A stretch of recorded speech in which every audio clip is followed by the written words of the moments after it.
press. I think it's a very important thing. We don't want fake news. And by the way, not everybody is fake news, but we don't want fake news. Bad thing, very bad for our country. A lot to discuss there because the biggest purveyor of fake news is the president in this country because he does it a lot. Number two, CNN is just fine. And number three, he would not have turned to the Polish president and asked that question had he known what just happened with the press in Poland. There have been restrictions on the press in Poland. There were even protests. We saw Polish citizens coming into the streets trying to support a free press there amid attempts to crack down and curtail press access. It is notable that President Trump only ended his comments normally where most American presidents would begin, with an expression of support for a free, as he said, beautiful press. He started out by attacking CNN and NBC. And I thought it was revealing the way he was doing that, saying, NBC, I made them a lot of money with The Apprentice. They should take care of me, but they're so mean to me. It shows the transactional way he thinks about the media, the way he thinks about business and maybe about politics and governing.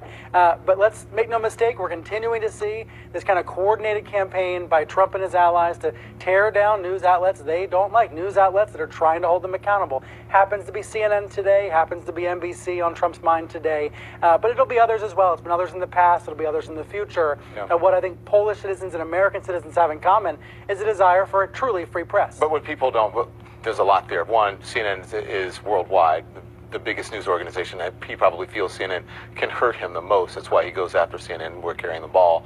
The other thing is that, what people don't realize at home, that reporter was a setup. Is that a setup? I don't know if we can call it a setup, but here's the context. David Martosco is a reporter for the Daily Mail who's interviewed for a job in the Trump administration. He's been named in the past as a possibility as press secretary or some other press job. Now, whether that was real or not, it's unclear, but he confirmed he did have a meeting about it. He met with the president about it. He's viewed as he's a friendly guy, but he's viewed as a friendly reporter to the Trump administration. So you wonder when someone gets the first question and they've interviewed for a job in the Trump White House, how fair that really is. The second questioner, NBC's Hallie Jackson, asked, I thought, tougher questions, sharper questions of the president. What's your reaction, Charles? Well, I mean, in addition to what you're saying, it just underlines the incredible narcissism of the president. I mean, everything that he says is about how the press has treated me, how NBC has treated me, what I did for them, and they didn't repay me. It is never about even the investigation, the Russia investigation, is never about the health of the country. It's never about protecting the institutions that make the country great. It's never about like something that is bigger than me. It is always about everything that is as small as me with this man. And when you view it through that lens, then it starts to make a little bit more sense. It's not that it makes it right.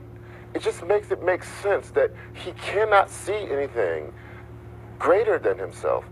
And that kind of drags the presidency down. That drags the country down. That makes us all sit around and talk about his feelings and whether or not his fragility is in play and whether or not he is personally hurt and injured by something that someone said that he didn't agree with, and that he now tosses around the idea of fake news as if it is interchangeable with whether or not it is laudatory for me or not. And that's crazy. Wasn't this an opportunity, Mike Shields, for a president to defend freedom of the press and the importance of an independent media, especially the country that has just dealt with that, whose people went to the street to fight for a more open and more free press?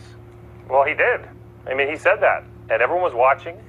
He said it to the world. He talked about a free press and having an open and fair and free press. I mean, that's the President of the United States' words, and they matter. We may not like the order that he put them in. I think that's kind of getting nitpicky. He said those words. I think the amazing thing here is that we're questioning the background of one of the reporters. So the press should be fair, but then if we don't like who the reporter is, we're going to question his background and expose that on television and say, well, actually, that reporter is not a real reporter.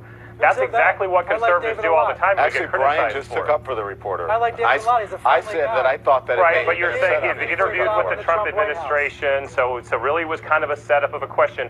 When we get into that, when we start pointing out the fact that... The Daily Mail is not one of the biggest outlets in the United States. The Trump White House chose to call on the Daily Mail over bigger news outlets. Okay. It may be a complete coincidence, Mike, but the president called outlets fake news before at the end, by the way, adding the... No, but let me finish my point.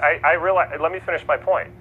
if we start down that path, right, if we start looking at the background of reporters and we say, well, he interviewed with the Trump administration, let's start looking at some of the other reporters and what their backgrounds are. Let's question whether or not they have pure motives in the questions that they're asking.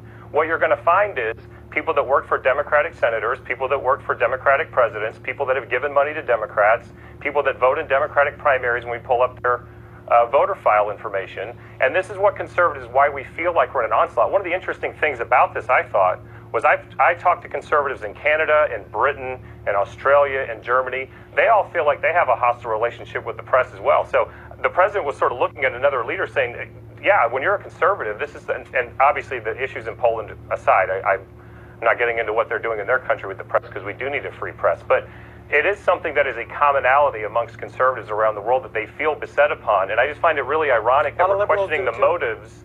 We're questioning the motives of a reporter when study after study, my entire career in politics for 20 years has shown that most reporters come at things from the left. A lot of them come into the press. But Mike, we spent a whole lot of time. So we can question the motives of a lot of reporters. Let me jump in here. I asked the question because it has been out there in the news and people have been discussing whether this was a setup or not, whether the president was intentionally calling upon a reporter who would have a favorable question to him.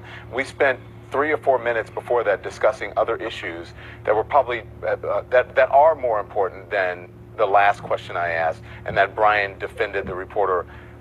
Wasn't this, back to my original question, shouldn't the president be there on foreign soil defending the United States, defending a free press, instead of taking something that is local here to the United States and bringing it across the shore to foreign soil and having all of our allies and our enemies being able to see what kind of controversy we're having here? Shouldn't he be defending America and the press?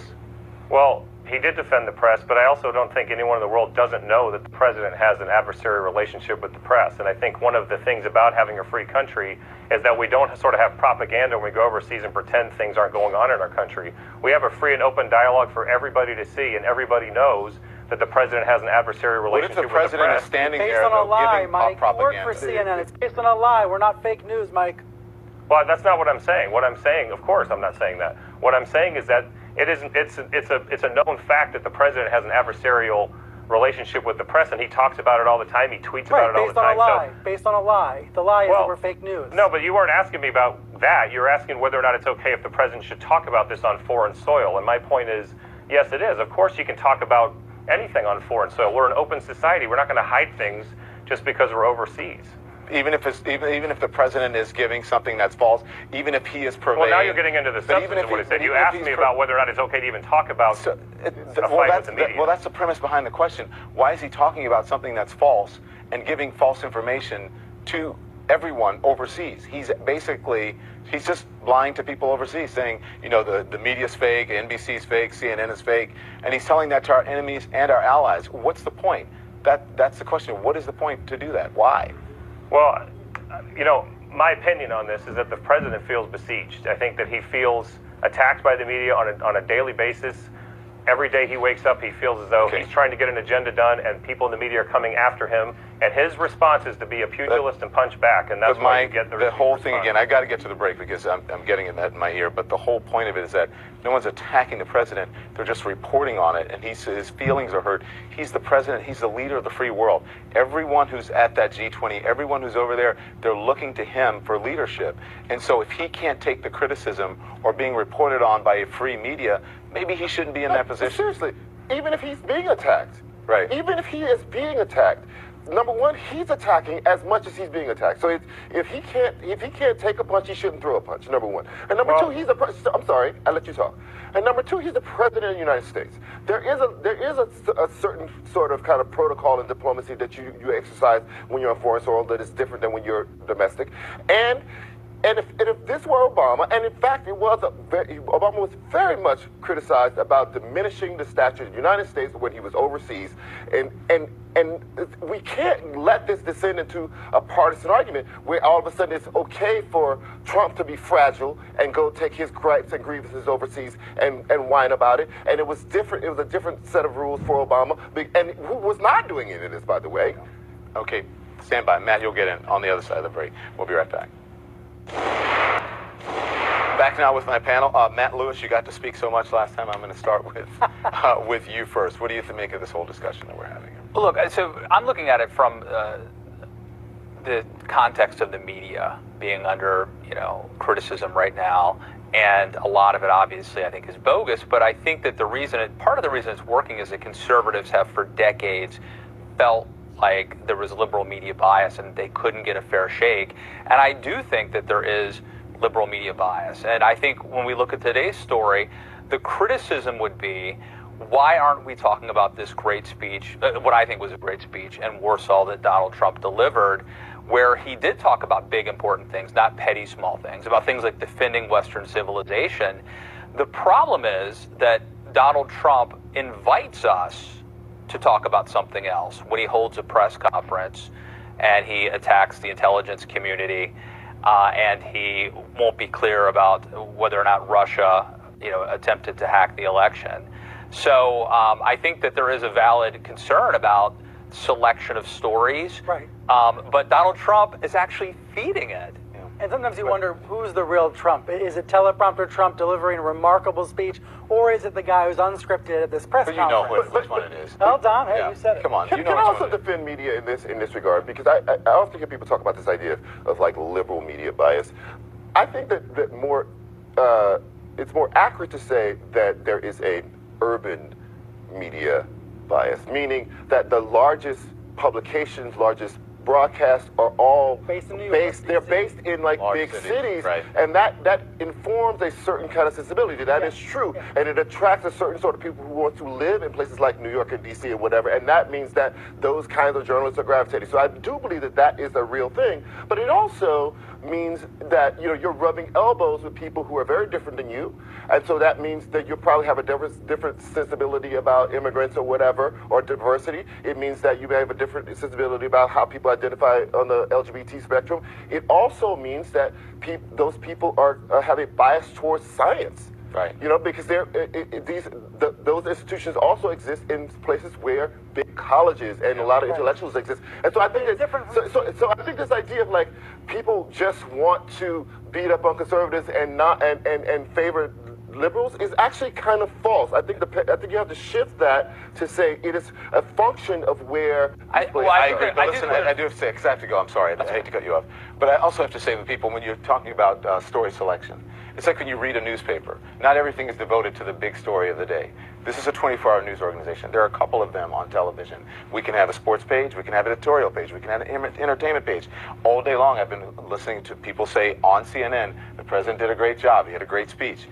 On this particular segment that I invited you on, this is to talk about what he said to the media. We've been reporting on other things all day long. We can walk and chew gum at the same time. I don't think that is a valid criticism. I have to disagree with you. We could all be better, but I also think the President of the United States, when he is on foreign soil, should be nicer. I agree. Absolutely. That's an old-fashioned sort of conservative value that I have. Yeah. But I think, look, this is my frustration with Donald Trump. And if I was a Donald Trump loyalist, I would be angry at him for stepping on his story. On his own message, giving us something to talk about. Thank you, Mike. Thanks, everyone. I appreciate it. Fareed Zakaria joins me next. We'll be right back.